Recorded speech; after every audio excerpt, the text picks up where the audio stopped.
Retirement is often seen as the time when you can finally start living your dream life, exploring new places, taking cruises, and checking off destinations from your bucket list.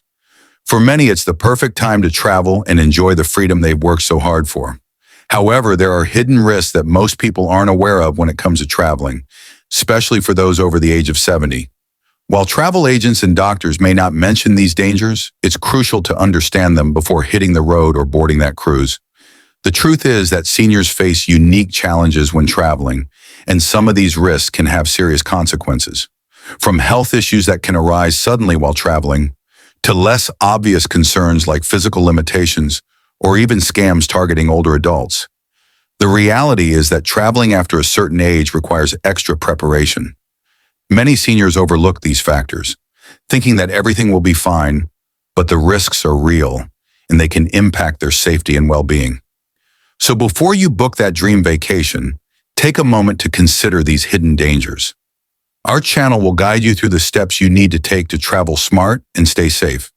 If you're ready to learn more about how to protect yourself and ensure your retirement travels go smoothly, make sure to like and subscribe to our channel. We'd also love to hear your thoughts. Drop a comment below and let us know what travel tips have worked for you. Number 1. You assume long flights are just uncomfortable, not dangerous. Joan had waited years for this trip. At 74, she was finally ticking off her bucket list with a Mediterranean cruise, something she had dreamed about since her 40s. She was halfway through the voyage, enjoying the sea breeze and exploring port cities, when something unexpected happened. Her leg began to swell. At first, she thought it was nothing, maybe a bit of strain from walking or the heat. But within a day, the swelling grew worse, and pain crept in until she could barely stand. It was frightening, and she knew she needed help. After being examined on board, the ship's doctor gave her news she didn't expect. Joan had developed a condition called deep vein thrombosis, or DVT. It's a blood clot that forms in deep veins, usually in the legs, and it's more dangerous than it sounds. For Joan, the long flight she took to get to Europe had done more than just leave her stiff and tired. Sitting for hours without moving much, along with her age-related changes in blood circulation, had triggered the clot. It was a silent threat that had been building during her journey without her even knowing it. The real danger with DVT is that the clot doesn't always stay where it starts. It can break off and travel through the bloodstream to the lungs, causing something called a pulmonary embolism, a blockage that can be deadly. Joan was lucky. She got medical attention in time, and after some hospital care and a long, careful journey home, she survived. But the close call changed how she thought about flying and traveling in general. Many people think of long flights as just uncomfortable. They worry about legroom, dry air, or restless sleep. What they don't often realize is that those hours of stillness can become a serious health risk, especially for older adults. As people age, their blood vessels become less flexible, and their circulation slows down. This makes it easier for clots to form if they're not moving enough. And if you're dehydrated or cramped for space, the risk grows higher without you feeling a thing. Since her scare, Joan shares her story with everyone she can. She now wears compression socks on flights, makes sure to stretch and walk every hour, and drinks plenty of water before, during, and after travel. It's not just about comfort, it's about staying alive. Her experience is a reminder that flying can be more dangerous than it looks, especially if you're older. With a little preparation, something as simple as moving your feet can make the difference between a dream vacation and a medical emergency. Number 2, you think bringing your meds is enough, but that's just step 1. Harold was 77, sharp-minded and full of energy, excited for his long-awaited trip overseas. He had done everything by the book, or so he thought.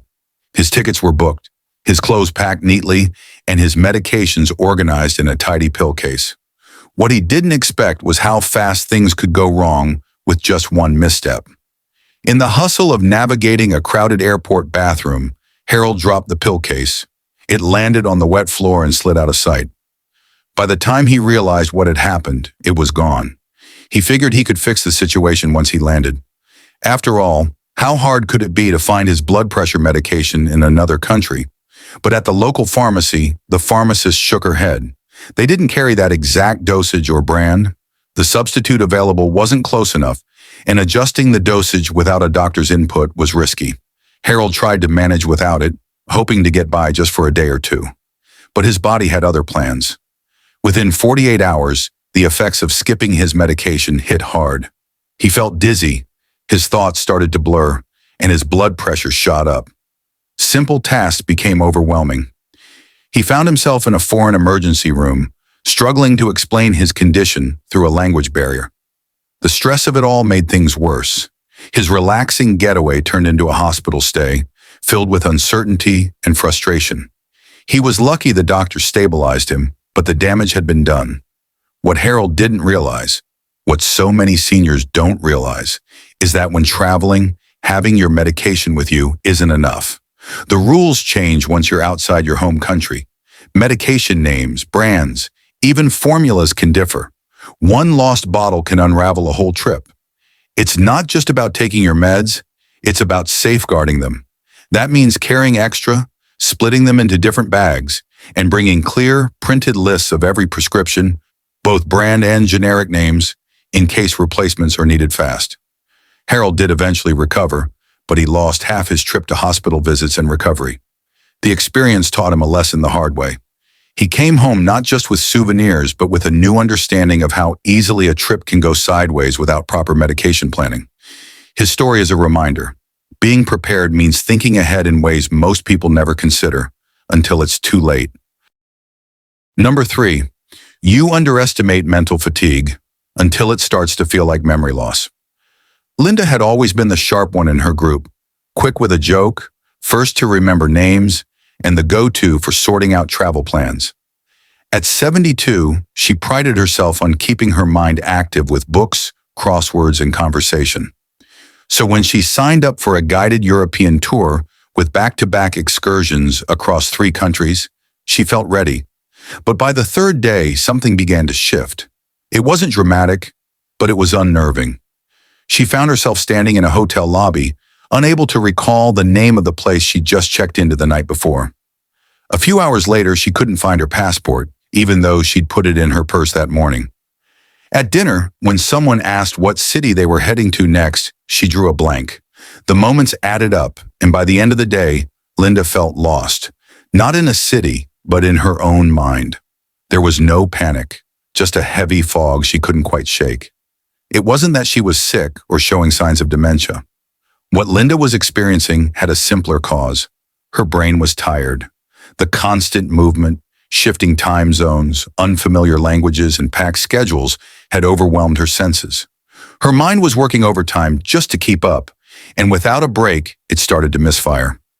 Travel can be thrilling, but for older adults, it can also be mentally exhausting in ways that catch you off guard. Once she realized what was happening, Linda made a few quiet changes. She started writing down the day's details in a small notebook she kept in her bag. Hotel names, addresses, flight times.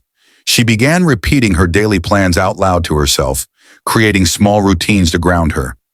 Most importantly, she carved out time to rest.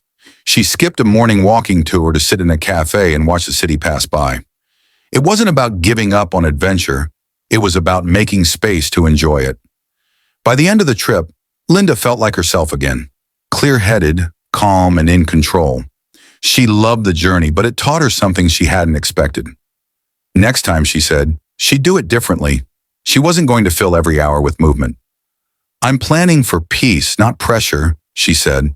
For her, travel would still be about exploring the world, but with room to breathe. You know, traveling after 70 isn't just possible. It can be life-changing. But here's the thing most people don't tell you. It only becomes magical when you do it right. It's not about giving up adventure. It's about making sure adventure doesn't give up on you. We've all heard the nightmare stories. Missed medications, bad falls, getting sick in a foreign country.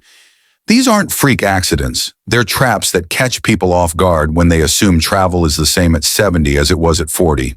It's not. And that's okay. What matters is how you move now. Because the truth is, the best travelers in their 70s and beyond, they don't go harder. They go smarter. They give themselves time. They know what their bodies need. They plan for rest like they plan for sights. And that's not weakness. It's wisdom. It's what keeps the trip memorable for the right reasons.